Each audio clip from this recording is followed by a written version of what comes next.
Hello learners, welcome to banking solution. अभी आने वाले कुछ महीनों में आपके बैक टू बैक एग्जाम्स होने वाले हैं। SBI clerk, IPS PO mains, IPS clerk, RRB PO clerk, लगातार सभी एग्जाम्स होने वाले हैं। अब स्टूडेंट्स कंफ्यूज्ड है कि सभी एग्जाम को मैनेज कैसे करें। तो बस एक स्ट्रेटेजी फॉलो करिए, आपका सारा एग्जाम मैनेज हो जाएगा। क्या स्ट्रेटेजी मैं आपको इस वीडियो में बताने वाला हूँ, देखिए। सबसे पहले आप इंपॉर्टेंट एग्जाम्स डेट्स देख लीजिए। आईबीपीएस पीओ का प्रीलिम्स तो आपका ओवर हो चुका है, ठीक है। इसका मेंस है 12 अक्टूबर को, लेकिन इसके पहले आपका L I C double A का भी एग्जाम है, प्रीलिम्स इसका 3 अक्टूबर को शेड्यूल्ड है। और इसके भी पहले आपका एसबीआई क्लर्क 20 सितंबर के आसपास से शुरू हो जाएगा। आरआरबी क्लर्क आपका 4, 5, 11 अक्टूबर को प्रीलिम्स होगा, 29 नवंबर को आपका मेंस हो जाएगा। फिर आपका आरआरबी पीओ 22, 23 नवंबर को होगा, 28 दिसंबर को इसका मेंस हो जाएगा। आरआरबी क्लर्क देखिए आपका 6, 7, 13, 14 दिसंबर को, 1 फरवरी को इसका मेंस हो जाएगा। अब देखिए, पहले आप 20 सितंबर को एसबीआई क्लर्क देंगे, उसके कुछ दिन बाद तुरंत से आपका L I C double A का प्रीलिम्स हो जाएगा। और उसके तुरंत बाद आपका देखिए 3 को एल आई सी डबल है, फिर 4 से आपका आईबीपीएस क्लर्क का एग्जाम शुरू हो गया प्रीलिम्स, 11 को ये एंड होगा, और 12 को देखिए आपका आईपीएस पीओ मेन शेड्यूल्ड है। ये 12 को देने के बाद फिर आप कुछ दिन रेस्ट करेंगे, फिर आपका 1 महीने के बाद आरआरबी पीओ शुरू हो जाएगा। 22, 23 नवंबर को आरआरबी पीओ है, फिर 29 नवंबर को आपका आईपीएस क्लर्क मेंस हो जाएगा। फिर ये देकर आइएगा, फिर आपका दिसंबर में यहाँ देख सकते हैं आप 6, 7, 13, 14 दिसंबर को आरआरबी क्लर्क होगा प्रीलिम्स, और फिर 1 फरवरी को मेंस हो जाएगा। उसके पहले 28 दिसंबर को आपका ये दे के आएंगे, फिर 28 दिसंबर को आरआरबी पीओ मेंस हो जाएगा। तो इतना सारा एग्जाम लाइंड अप है, इसे कैसे मैनेज करना है सारा कुछ वीडियो में बताने वाला हूँ। देखिए, एक चीज है जो सभी में कॉमन है, प्रीलिम्स, ठीक है। प्रीलिम्स का जो सेक्शन है, इंग्लिश, क्वांट, रीजनिंग, ये सभी में कॉमन है। लेवल लगभग लगभग सेम है, थोड़ा बहुत ऊपर नीचे होगा। क्लरिकल एग्जाम में स्पीड चाहिए होगी और एक्यूरेसी भी चाहिए होगी। मेंस एग्जाम में आपका, सॉरी, पीओ एग्जाम में आपका स्पीड तो चाहिए होगी, साथ ही हाई लेवल क्वेश्चन चाहिए होंगे। इसमें स्पीड में से क्वेश्चन ज्यादा आते हैं, पीओ में थोड़े कम आते हैं, लेकिन दोनों आपका मैनेज हो जाएगा। बस ये 3 सब्जेक्ट आप प्रीलिम्स को अभी फोकस करके चलिए। साथ ही साथ मेंस को भी आपको अपना लेकर चलना हो, क्योंकि आपका लगातार मेंस भी है सारा कुछ, तो प्रीलिम्स में सबको लेकर चलना है। अब आपका एलआईसी का जो मेंस होगा उसमें आपका इंश्योरेंस अवेयरनेस पूछा जाता है, बाकी में इंश्योरेंस अवेयरनेस नहीं पूछा जाता है। आरआरबी में आप चाहे तो हिंदी रख सकते हैं, चाहे तो नहीं भी रख सकते। हिंदी रख रहे हैं तो आपका थोड़ा डिफरेंट होगा, हिंदी नहीं रख रहे हैं तो सबका लगभग सेम होगा। आईबीपीएस में तो आपका डिस्क्रिप्टिव होता है, एसबीआई क्लर्क में डिस्क्रिप्टिव नहीं होती, आरआरबी में डिस्क्रिप्टिव नहीं होता है। तो सबका अलग अलग डिमांड है। सारा कुछ कैसे आपको करना, उसके पहले मैं आपको एक चीज बताना चाहता हूँ कि सब के लिए आपको सोर्सेज तो चाहिए होंगे, रिसोर्सेज चाहिए होंगे। कहाँ से आप सारा कंटेंट लाएंगे, कहाँ से पीडीएफ आपको मिलेगा? इधर उधर टेलीग्राम ग्रुप पे जाके पूछते हैं, दोस्तों से मांगते हैं, कहीं भटकने की जरूरत नहीं है। देखिए, गाइडली का सुपर प्लान आप ले लीजिए। गाइडली का तो नाम ही काफी है। सुपर प्लान में देखिए आपको क्या क्या मिलेगा। 3000 मॉक टेस्ट मिलेंगे आपको, सभी बैंकिंग इंश्योरेंस एग्जाम इसी में कवर्ड हो जाएंगे। साथ साथ आपको सारा बंडल पीडीएफ, प्राइम और प्रीमियम सारा कुछ में मिल जाएगा। सारे बैंकिंग एग्जाम्स के वीडियो कोर्सेज मिल जाएंगे, रुद्रा, रफ्तार, सभी पैकेजेस आपको मिल जाएंगे। साथ ही साथ आपको एक और बेनिफिट है, वन ऑन काउंसलिंग का, ठीक है। आप काउंसलिंग भी ले सकते हैं, और बिगनर्स किट भी आपको इसमें मिलेगा। और दाम कितना? मात्र 1999, जिसमें कि आप 20 सोल कूपन कोड लगाएंगे तो आपको मैक्सिमम डिस्काउंट मिल जाएगा, 12% का डिस्काउंट जो कि है। तो आप जाके अभी परचेस कर सकते हैं। 6 मंथ की वैलिडिटी है इसकी, आपका 6 मंथ में सारा एग्जाम भी ओवर हो रहा है। बस आपको ये लेने की जरूरत है, फिर कंटेंट के लिए इधर उधर भटकना नहीं पड़ेगा। बाकी गाइडली का तो आपको पता है, नाम ही काफी है। तो अगर आपने ये नहीं ले रखा है तो इसे जरूर से लीजिएगा, इससे आपको एग्जाम क्रैक करने में बहुत ज्यादा हेल्प मिलने वाला है, ठीक है। अब आइए बात करते हैं सभी चीजों की। तो कोर सब्जेक्ट मैंने आपको बोला था, क्वांट, रीजनिंग और इंग्लिश, ये आपका प्रीलिम्स का है। इस पे आपको फोकस करना ही करना है, डेली इसकी प्रैक्टिस करनी है, ठीक है। सभी का सेक्शनल मॉक लगाना है आपको। साथ ही साथ ऐसा कुछ नहीं कि इसी एग्जाम को फोकस करके लगा रहे हैं, आप बंडल पीडीएफ उठाइएगा, ठीक है।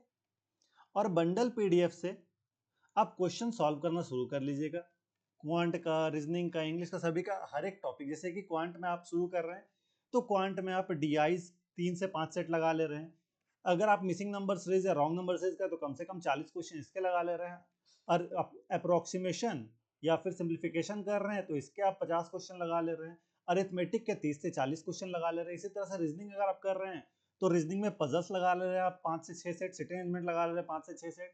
साथ साथ सिलॉक्स के आप 20 क्वेश्चन से 30 क्वेश्चंस कर ले रहे हैं, इनइक्वलिटीज कर ले रहे हैं। ऐसे करके आप सारा क्वेश्चंस प्रैक्टिस करिए। ऐसा नहीं कि आप एक एक करके किसी लेवल के हिसाब से या किसी एक एग्जाम को फोकस करके मत करिए। बंडल पीडीएफ से यही फायदा है कि आप किसी एग्जाम को फोकस करके नहीं करिएगा, आपके पास कंटेंट बहुत है, आपको बस सॉल्व करते चलना है। फिर उसके बाद बारी आती है जीए की। जीए आपको स्मार्टली कवर करना है। देखिए अभी आप डेली पढ़ने मत बैठिएगा जीए, ठीक है। जीए या करंट अफेयर्स को डेली आपको नहीं पढ़ना है, बस आपको वीकली करंट अफेयर्स रिवाइज करना है, रीड करना है 2 से 3 बार। अगर आपको करंट अफेयर्स कैसे करना है वो नहीं पता है तो आई बटन पे आप क्लिक करके देख सकते हैं, डिस्क्रिप्शन में आपको वीडियो का लिंक मिल जाएगा, मैंने उसमें डिटेल में बताया करंट अफेयर्स आप कैसे कवर कर सकते हैं। और साथ साथ आपको स्टैटिक बैंकिंग अवेयरनेस भी ऐड करते चलना है। इसका बोलिएगा तो मैं पीडीएफ एक प्रोवाइड करा दूंगा, जिससे मैक्सिमम नंबर ऑफ क्वेश्चंस आपके आने के चांसेस हो जाएंगे, ठीक है। फिर आपको मॉक्स अकॉर्डिंग टू एग्जाम लगाना है, जो एग्जाम अभी नजदीक है, जैसे कि आपका एसबीआई क्लर्क प्री नजदीक है, तो आप एसबीआई का एक मॉक टेस्ट डेली लगाइए और बाकी एक अल्टरनेट मॉक टेस्ट लगा सकते हैं, जैसे कि आप आरआरबी का लगा सकते हैं या आईबीपीएस का क्लर्क का लगा सकते हैं, ऐसे अल्टरनेट लगा सकते हैं। मतलब दिन में आपको 2 मॉक टेस्ट लगाना ही लगाना है। अब देखिए टाइम मैनेज कैसे करेंगे, ठीक है।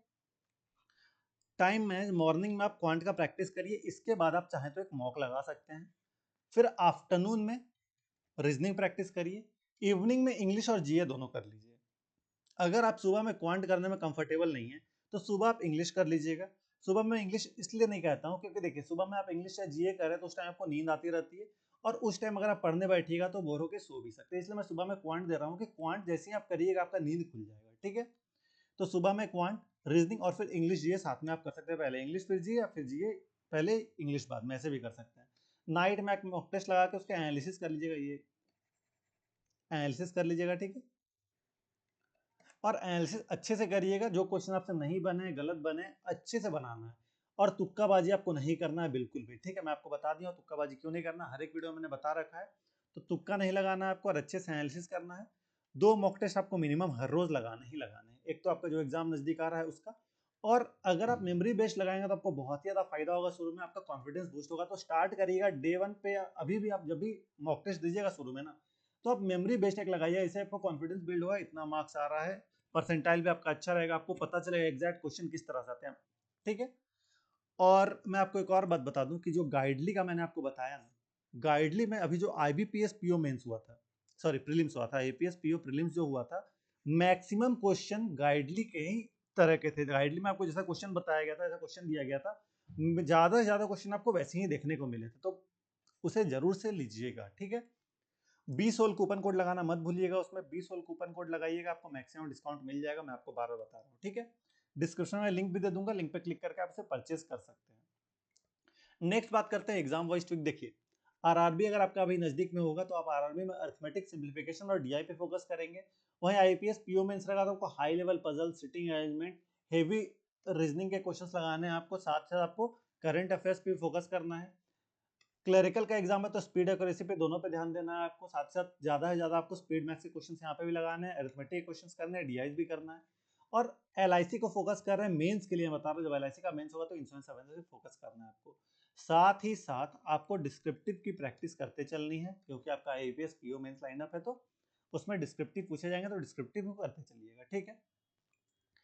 इसके बाद भी अगर आपको कोई डाउट रह जाता है आप कमेंट करके पूछ सकते हैं, आपका डाउट मैं पढ़ता हूँ वहीं पर रिजॉल्व कर दूंगा। अगर कुछ ऐसा डाउट है तो मैं अलग से सेपरेट एक वीडियो भी बना दूंगा उसके रिगार्डिंग। गाइडली का लिंक आपको डिस्क्रिप्शन में मिल जाएगा, जरूर से परचेज करिएगा, 20 होल कूपन कोड लगा लीजिएगा। और कोई डाउट है कमेंट करके पूछिए। अगर आप इस चैनल पर पहली बार आए चैनल को सब्सक्राइब कर लीजिएगा। ये वीडियो कैसा लगा अपना फीडबैक कमेंट सेक्शन में जरूर दीजिएगा। इस वीडियो को एक लाइक कर दीजिएगा और अपने दोस्तों को शेयर कर लीजिएगा। आपको आपके एग्जाम के लिए all the best, thank you.